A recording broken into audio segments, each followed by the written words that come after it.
ନିଜ ପାଇଁ ନୁହେଁ ଆମମାନଙ୍କ ପାଇଁ ବର୍ଷ ବର୍ଷ ଧରି ଘର ଛାଡ଼ି ବାହାରେ ରହୁଥିବା ସେହି ମଣିଷ, ଦରମା ପାଉଥିବା ସବୁତକ ଟଙ୍କା ଘର ପାଇଁ ଖର୍ଚ୍ଚ କରିଦିଅନ୍ତି ସେହି ମଣିଷ।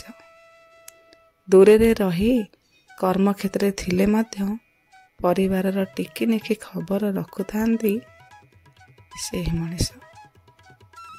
ବର୍ଷରେ 2 କି 3 ଥର ଘରକୁ ଆସିଥାନ୍ତି, ହେଲେ ମୁହୂର୍ତ୍ତେ ପାଇଁ ବିଶ୍ରାମ ନେଇନଥାନ୍ତି ସେହି ମଣିଷ। ଭାଇ ଭଉଣୀଙ୍କ ପାଇଁ ଯୋଗାଇ ଦିଅନ୍ତି ହର୍ଲିକ୍ସ କ୍ଷୀର, ନିଜେ କପ୍ ଚା ପିଇ ସନ୍ତୁଷ୍ଟି ଥାନ୍ତି ସେହି ମଣିଷ। ଆମମାନଙ୍କୁ ବାଇକ୍ ସ୍କୁଟି ଚଲାଇବା ପାଇଁ ଦେଇଥାନ୍ତି, କିନ୍ତୁ ନିଜେ ସାଇକେଲ ଚଲାଉଥିବା ସେହି ମଣିଷ। ପର୍ବପର୍ବାଣି ହେଲେ ଘରର ସମସ୍ତଙ୍କ ପାଇଁ ନୂଆ ଡ୍ରେସ୍ ପ୍ୟାଣ୍ଟ ସାର୍ଟ ଆସିଥିବା ବେଳେ ତାଙ୍କ ପାଇଁ ପ୍ୟାଣ୍ଟ ସାର୍ଟ କିଣିବା କଥା ଆସିଲେ କିଛି ପୁରୁଣା ପ୍ୟାଣ୍ଟ ସାର୍ଟକୁ ଦେଖାଇ କୁହନ୍ତି, ଏ ଦେଖ ଏ ପ୍ୟାଣ୍ଟ ସାର୍ଟ ଏବେ ବି ନୂଆ ଅଛି, ମୋର ତ କିଛି କିଣିବାର ହିଁ ନାହିଁ, ମୋ ପାଇଁ କିଛି କିଣା ହବାର ନାହିଁ କହିଥାନ୍ତି ସେହି ମଣିଷ।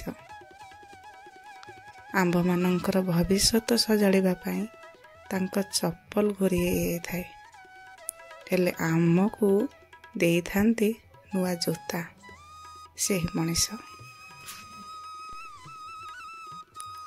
ମନ ଦେଇ ପାଠ ପଢ଼ି ସରକାରୀ ଚାକିରିଟିଏ କର, ନହେଲେ ଭବିଷ୍ୟତରେ ହଇରାଣ ଯେ ହେବ ସେତେବେଳକୁ ଆମେ ପାଖରେ ନଥିବୁ।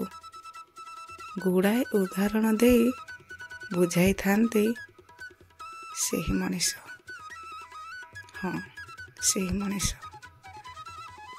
କୁଆଡ଼େ ଯିବାର ଥିଲେ ଘଣ୍ଟେ ଆଗରୁ ବାହାରି ଆମକୁ ତରବର କରାଉଥିବା ସେହି ମଣିଷ।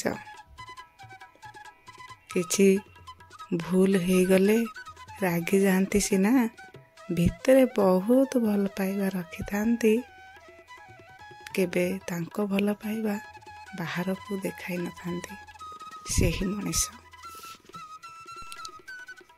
ନିଜ ବାହୁରେ ବଳ ଥିବା ପର୍ଯ୍ୟନ୍ତ ଆମମାନଙ୍କର ବୋଝକୁ ସମ୍ଭାଳିଥାନ୍ତି ସେହି ମଣିଷ।